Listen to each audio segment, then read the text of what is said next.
30 rokov po smrti svätého Dominika bola napísaná jedna kniha o živote prvej generácie bratov. A v tej knihe sa nám zachovala jedna modlitba jedného mladého dominikána. A tá modlitba znie takto.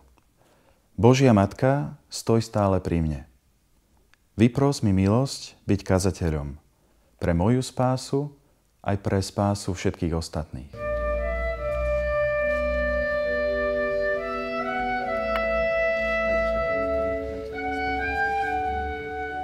Keď svätý Dominik založil rehoľu, tak ju založil preto, že si bol vedomý toho, že ľudia nepoznali tú pravdu o milujúcom Bohu.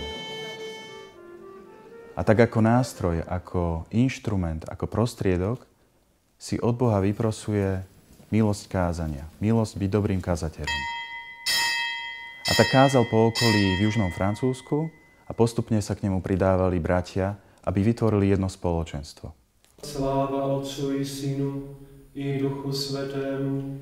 Kristus nás miluje a objaví nás svojou krvou. Pán sa ujal nás svojich služobníkov.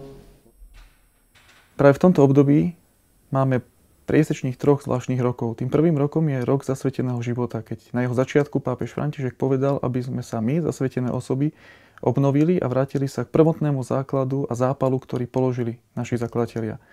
Tým druhým rokom je rok milosrdenstva, pretože my, keď vstupujeme do rehole, žiadame od bratov milosrdenstvo, ale zároveň tým aj hovoríme, že to milosrdenstvo sme ochotní poskytnúť.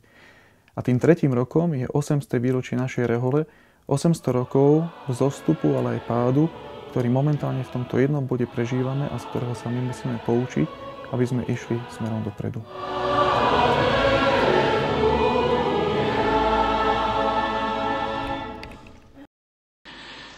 Mnohí sú presýtení informáciami, pretože tých je dnes dosť, dajú sa nájsť všade.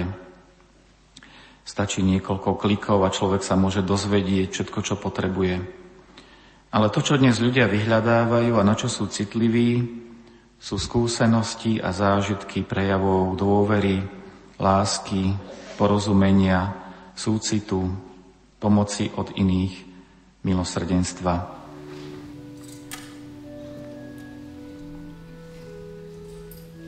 Ja si myslím, že to povolanie dominikána je nadčasové.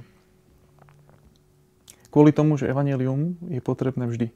Spása človeka je potrebná vždy a k tomuto sme v podstate povolaní.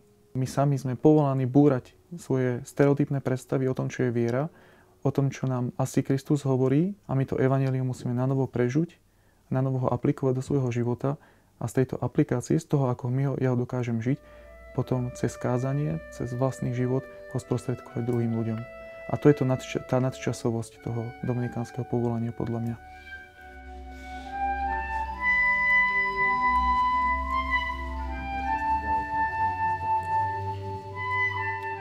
Niečo, čo dokázalo v dnešnom svete prežiť 800 rokov v jednote, v celistvosti, v nerozdelenosti, v tom nasmerovaní na Boha, je niečo, čo má v sebe taký ten náboj pravdy.